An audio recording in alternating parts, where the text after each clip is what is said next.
اما در مسئله این که آنهایی که حجاب را منع میکنند، حالا در کدام نهادها کار نکنند، بدانید که همیشه در خاطرم هست در دهه زنهایی بودن که میگفتند فلان معلم، یعنی یک پیرمرد را نشان داده ببین که 3-4 فرزندش کسلی روانی هست، یعنی کسلی روحی دارد.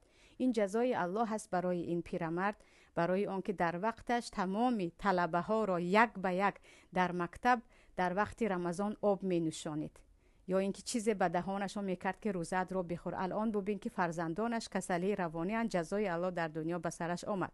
یا فلانی رو ببین که چشمانش چندین سال است که نمی بیند، کور است، آن هم به خاطر دشمنی که با طلبه های روزدار داشت.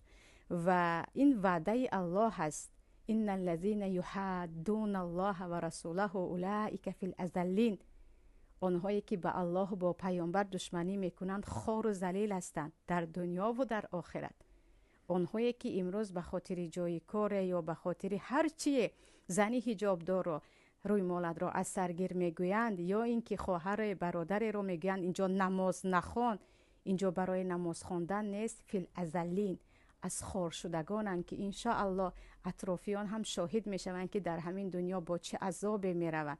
در آخرت هم که میبینیم جهنم جایگاهشان است. 1000 بار لا اله الا الله محمد رسول الله گویند هم، چون این جنگ علیه اسلام است، جنگ علیه قانون الله است. وقتی به کسی میگویی حق نداری نماز بخوانی، حق نداری تو دانشجو هستی حجاب بپوشی، تو آموزگار هستی حق نداری نماز بخوانی و یک نفر 3-4 نمازش در آنجا قضا شود.